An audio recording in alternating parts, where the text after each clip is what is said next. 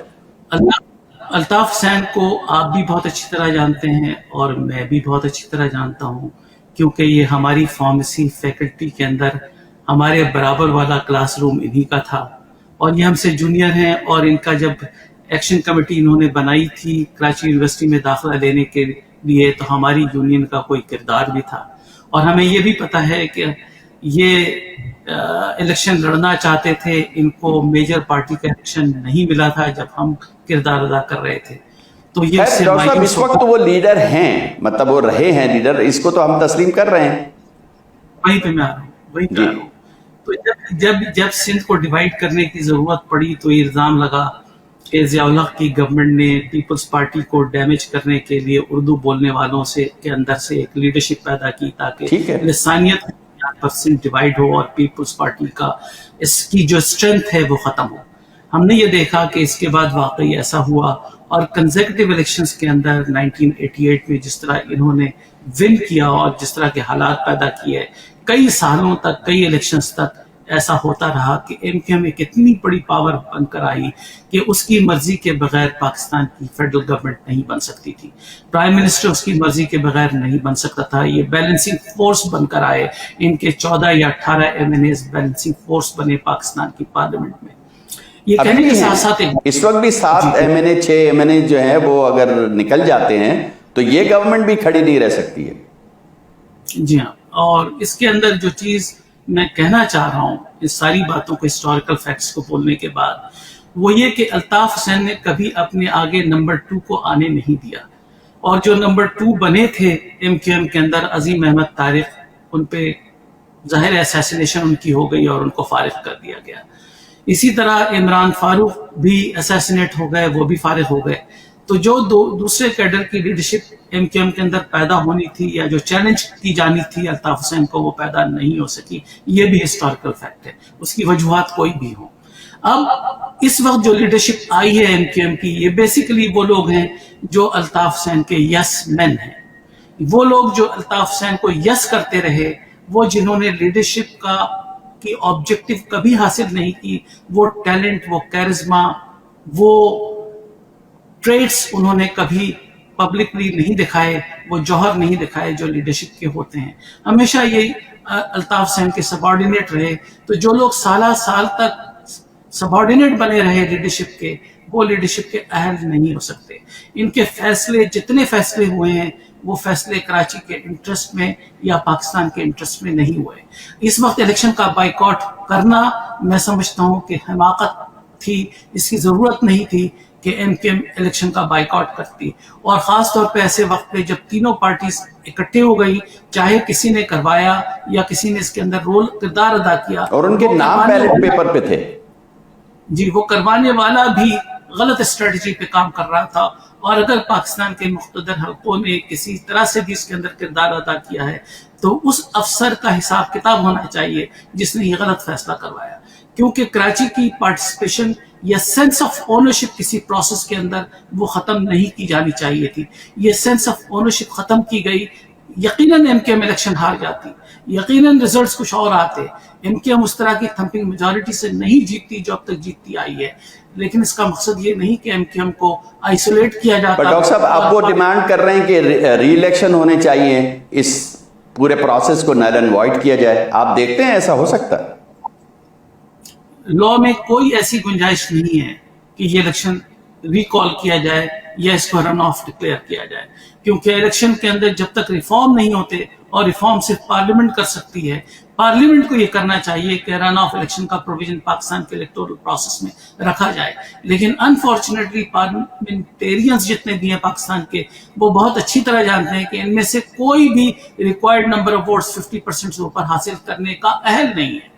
اور رن آف کے اندر یہ ہوتا ہے، جو آپ کی آڈینس کے لیے بڑا انٹرسٹنگ موضوع ہوگا کہ رن آف الیکشنز میں کیا ہوگا. رن آف الیکشنز کے اندر یہ ہوگا کہ فرض کیجیے جماعت اسلامی، جمعیت علماء پاکستان، جمعیت Ulema Islam, T L P, Tehreek Labbaik Pakistan, M Q M, peoples party, P M L N, P M L Q, یہ ساری پارٹیسپیٹ کرتی ہیں. اور ساری پارٹیسپیٹ کرنے کے بعد کوئی 10% ووٹ لیتا ہے، کوئی 20% لیتا ہے، کوئی 5% لیتا ہے، کوئی 6% لیتا ہے. تو اس کے بعد یہ ہوگا کہ جو ٹاپ کے 2 ووٹ جن کو ہائیسٹ ملے ہوں گے، یعنی 10% اور 8% والے کو، اس کو رن آف پہ جانا پڑے گا. اس کا مقصد یہ ہوا کہ دوبارہ الیکشنز ہوں گے اور تمام پارٹیز اپنا الائنس فارم کریں گی کہ جی ہم اس آدمی کو ووٹ دینا چاہتے ہیں، یہ ہمارے انٹرسٹ کو یا پبلک انٹرسٹ کو سرو کرے گا. تو پارٹیز 2 حصوں میں ڈیوائیڈ ہو جائیں گی اور 2 پارٹی سسٹم ایوالو کرے گا پاکستان کے پروسیس کے اندر, اور اس سے جو رزلٹ آئے گا وہ رزلٹ پاکستان کی ایکچوئل ریپرزنٹیشن کرے گا. اسی کے لیے رن آف الیکشنز آر پریفرڈ, اور پاکستان کو اب آپ کیا دیکھ رہے ہیں ڈاکٹر صاحب آج کے سینیریو میں جو ملاقاتیں کل ہوئی ہیں سعید غنی کی حافظ نعیم الرحمان سے, اور کیا پیپلز پارٹی میئر آفر کرنے والی ہے جماعت اسلامی کو, یا جماعت اسلامی پیپلز پارٹی کے میئر کے انڈر کام کرے گی, یا پی ٹی آئی کوئی میجر رول ادا کرے گی؟ اور اس کو سم اپ کرتے ہیں اور اس کے بعد پھر انشاءاللہ اگلے پروگراموں میں اس کو ڈسکس کریں گے.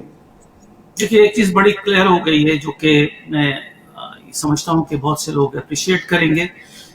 جماعت اسلامی فارم کر سکتی تھی اپنی الائنس پی ٹی آئی کے ساتھ بڑی کمفرٹیبلی, اور جماعت اسلامی اپنا میئر لا سکتی تھی.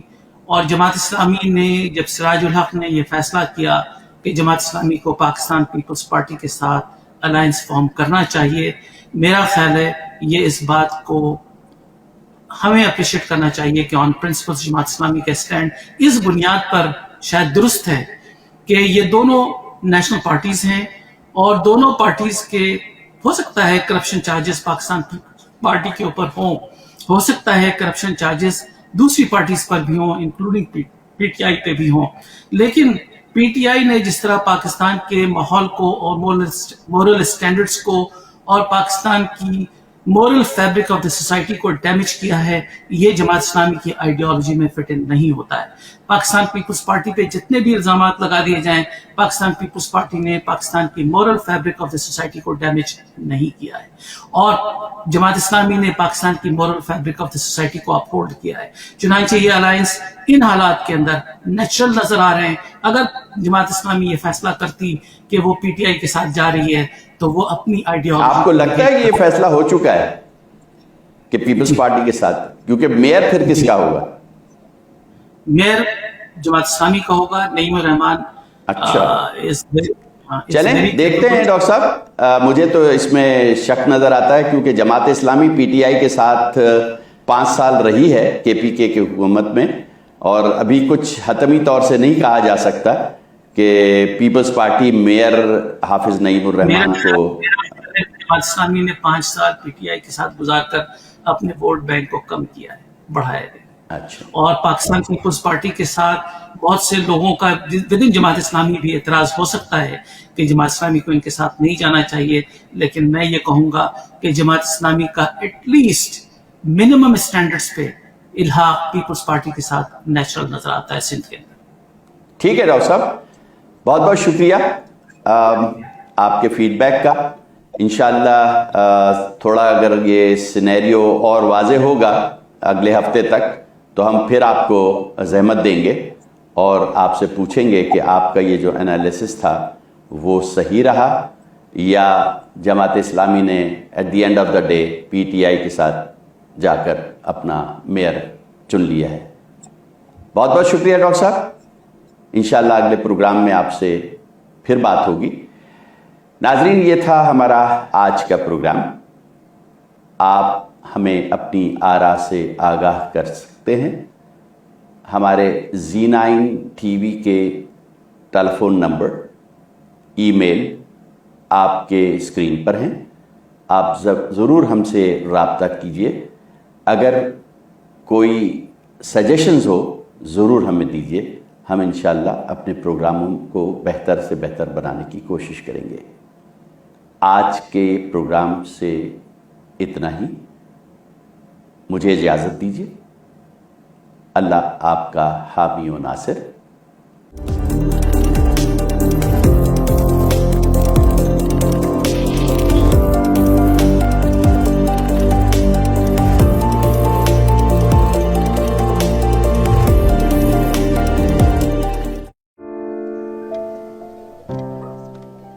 Injuries not only impact you, but also people around you. Life is better than this. Let's get your life back. The injury lawyers at Alam Law will use their years of experience to handle your claim so that you can focus on your recovery. And remember, you don't pay until we win. Alam Law. آپ کے رشتوں کا خوبصورت آئینہ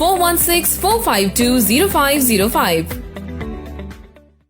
KK Travel believe in providing everyone the first class customer service. We take care not only for your air ticket but dignity and respect as well. We are available for you anytime on WhatsApp, even while you are in Pakistan or any other destination. KK Travels guarantee lowest prices and are open to price match any airline. We are KK Travels under supervision of Gas Khan at 905-367-9433 or visit www.gaskhontravels.com.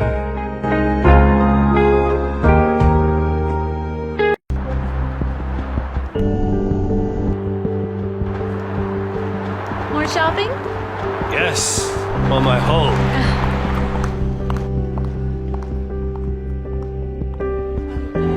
Welcome to Pan Am Blinds Limited. My name is Bobby, and I would like to introduce our very newest product. It is only with us with Pan Am Blinds in improved. It's combination of and silver shades, so Venus shades, or Shangri-La shades. So it's a very unique and new product in different color. It's an energy saver.